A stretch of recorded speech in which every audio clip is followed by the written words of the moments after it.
Hola y welcome to Fe Más Faith. I'm Erika Reynoso, a church kid and pastor's kid raised in la Iglesia Pentecostal.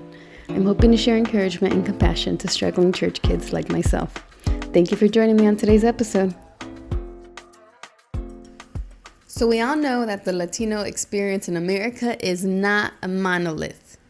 Just because we share a cultural background does not mean it applies to every other Latino in America. Our families all have different stories of migration that brought us to this moment. Being raised as a Latina in the South certainly had its peculiarities that may not be applicable to people who grew up in urban areas of the U.S. And then you get even more peculiarities when you look at your faith background and experience. I was raised in a Pentecostal church, which informed how I perceived and engaged with the world outside of church. But back to being raised in the South. I shared in episode 3 some questions that have allowed me to understand the nuances of my experience as a Christian Latina, taking into account my parents' story of coming to the U.S. and how that shaped me. I was raised in a part of Charlotte that, to this day, is diverse. However, I was in a magnet program, which is where all the white families put their kids in. So most of my classes were filled with white kids. There were a handful of friends I had that were from different cultures, but I can't say that I had classes where most of my classmates were Latino. I've heard of people who grew up surrounded with cultural representation all over them, and I get low-key jealous.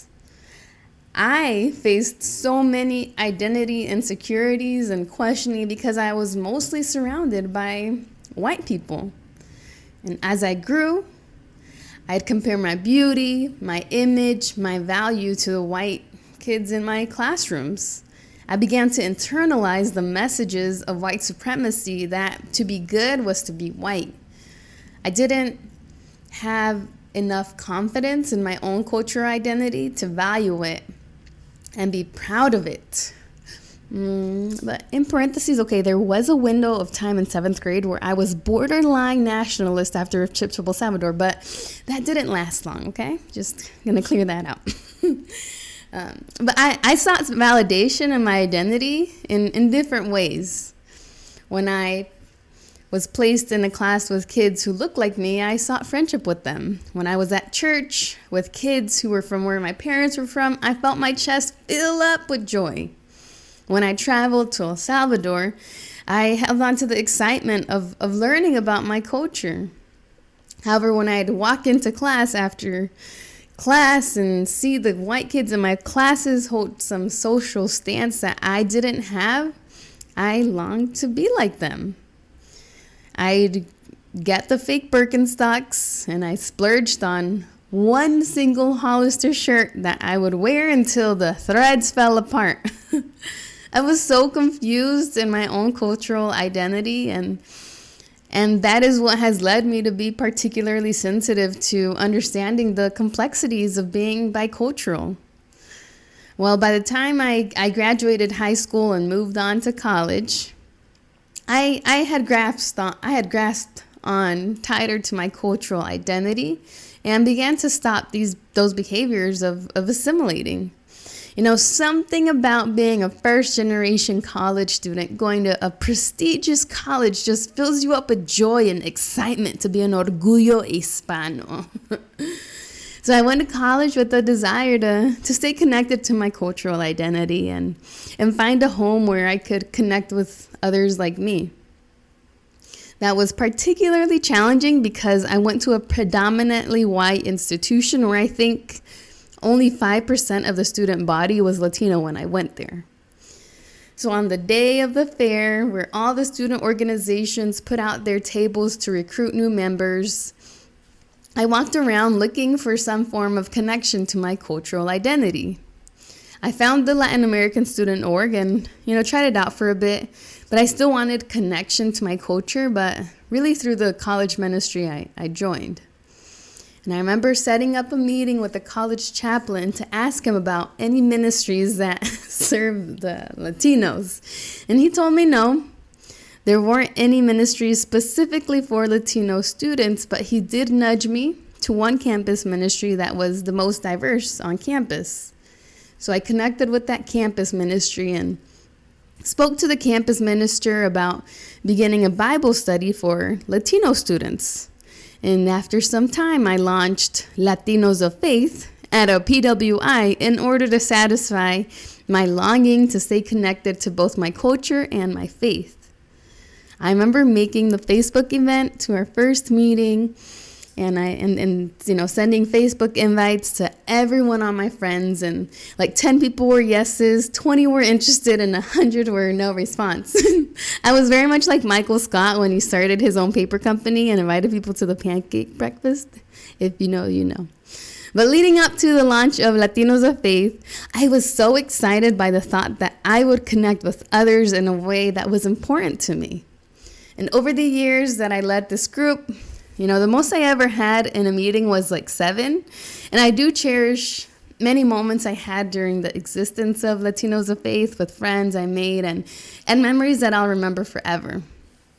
But I want to get to one part of this journey that was pivotal. The campus ministry I was a part of held a global conference, and I attended it back in 2012. I was most interested in connecting with the Latino ministries and gaining insight to strengthen my own Bible study. I remember sitting in a room filled with Latinos that were Christian, that were in the same ministry as I am, and I could not contain myself. These were students from all over the country that took part in the Latino part of this campus ministry. And I emailed the lead minister for campuses in California and asked to sit and talk with him. I met with him and began sharing the story behind Latinos of Faith and how I wanted to grow. This was also the first time I ever opened up to a minister about spiritual struggles I was having. I told him how overwhelmed I was, how much fear and doubt I was experiencing. I shed tears sharing how far I felt from God. I still remember the orange and red carpet of that conference room where I met him. I still remember the soft cushion I sat on the gray chair. My hands grasped the bottom of the chair as I did something I'd never done before. Open up about my spiritual battles. I remember these details because what happened next changed the way I perceived the influence of whiteness over the Latino community, especially in our faith. The minister sat back, and I saw the concern in his eyes. He put his hand to his chin and asked me, "Well, how's your quiet time and journaling going?" I felt confused. I'd only ever seen the white kids growing up and the white people in my campus ministry talk about their quiet time. I grew up Pentecostal, where quiet time wasn't a thing. In fact, what was quiet time for white Christians was a very, very loud time for Latino Pentecostals. Shoot, the louder we prayed, the more power we felt from God. So when this minister asked me how my quiet time was going, I had nothing to reply. And that's exactly what I said. My eyes got wider and I gulped as I said, "I don't do quiet time." The minister sat up, placed his hands on his lap, and he lifted his heels of his feet against the chair legs. He told me, "Well, that's why you're struggling. You don't have quiet time. How are you going to connect with God? How are you talking to God if you're not journaling?" I began tracing the edges of the flowers on the orange and red carpet with my eyes as I felt the air of that conference room become crisp and cold. My eyes traced every curve, every point of the Victorian flowers on that carpet. I traced the squares around the groups of flowers as I just heard the voice of that minister muffle away in the distance. I'd felt shame before, but never before like this. I'd been told I needed to pray more. I'd been told before that I needed to, behave well in church. I'd heard before that I needed to try harder to get closer to God, but this moment was different. The years of feeling my cultural identity challenged were all of a sudden challenged challenged even in the context of my faith. The measures of strong faith in the white evangelical world became the measure for my own faith as I sat there as a Latina college student doing everything I could to build a community of acceptance and love back home. I was being measured against the practices that I'd only seen white Christians practice by this Latino minister who had adopted for himself those practices. I don't criticize him for valuing quiet time and journaling. I challenge him for not being aware of his cultural incompetency when measuring my spiritual standing by something that was not a generalized practice across many, if not most, Latino congregations. Though I experienced shame in that moment, I had about a 12-hour drive home where I processed that interaction.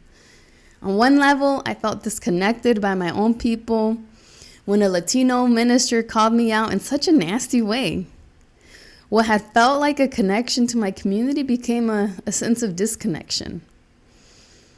On another level, though, that the shame at some point became coraje, Like, how dare he? I felt that interaction fueled my pursuit for a faith experience that was true to my own cultural identity. I was more determined than ever to create that pocket of community back at my college. See, we witness the oppression in this country when white supremacy is still very present all around us in the criminal justice system and immigration policies of this country, in education and politics. We see it everywhere. The dominant culture seeps into much of our day-to-day that we begin to believe that our proximity to whiteness is an asset. However, I realized how dangerous it is to believe that in order to be good, we must assimilate, especially when it comes to the church. We believe that the church needs to be modernized, but what we end up doing is copying white evangelical churches. We begin to have stages like them, social media platforms like them. We only sing their songs, but in Spanish. We begin to look and be like them because we've only known of the story to be true, that to become better, we must be like them. It's like a wave that takes us, that if we aren't aware, it will take us along. There's just so much richness in our own culture that we can continue to celebrate. Yes, there are harmful beliefs that create misogynistic patterns. There are theological platforms that continue the cycle of trauma. There are norms that need to be deconstructed because they do not align with the gospel Jesus gave us. And yet, there is richness in our culture that we should celebrate. Our collectivist culture, in the context of the gospel, has the power to give believers the true sense of community that God wants us to. And it would challenge the individualistic society we see in America. The generosity we see in our families reflects the generosity God wants us to have that challenges the avaricia we see in this capitalistic society. The joy we exude through movement and laughter can create communities that break the routine of the very isolating nature of this hustle mentality we have here. There is so much good in our culture that we must uplift in order to protect and cultivate the goodness of our God-given cultural identity. And I say this, I do feel a heaviness though, because I know it's easier said than done. I know the harm that's been done in the name of the gospel, but in reality has only protected damaging cultural norms. I know the loneliness that comes with wanting to challenge elements of tradition and culture while also wanting to cultivate a healthier, more freeing cultural identity. It only gets more complicated when we talk about the church, where we have a culture that respects eldership, respects hierarchy, especially the patriarchy. And our leaders often don't listen because our culture backs them up. It is lonely to see what is while holding on to what could be. And all you have is the flare of excitement in your stomach that comes with imagining a community where you are fully accepted and fully seen for every piece of who you are. A community where you feel safe and where you feel loved. I do think it's possible. I am hopeful. I know there are many of us that are in this in-between space. Your parents came to this country for a better life. In experiencing a better life, you encounter the possibility of a life where your wounds can be healed and you can give your children an even better life. A lot of that better life includes understanding and practicing the gospel in a way that does not harm, but that brings liberation. We are the generation in between. And I believe God has something good in mind for each of us. You may need time and space to heal and recalibrate your faith. You may need to slow things down to understand where you stand. You may feel fired up and desire to be the change you hope to see. You may already be having these kinds of conversations with your parents or leaders, with or without luck. Wherever you are and wherever you feel pulled, I encourage you to know that there is a part of your cultural identity that will always follow you. And I hope as a generation, we don't just assimilate and store our cultural identity in a kitchen cabinet to bring out only on the holidays. I hope that our culture can be a part of our faith as we challenge what is untrue, discover its beauty, and use it as a tool for resistance against the ways of this world. Thank you so much for listening to today's episode. Be sure to follow me on Instagram at FeedMySpace and subscribe to this podcast. Your following and sharing helps spread this message of hope and compassion. Gracias y hasta luego.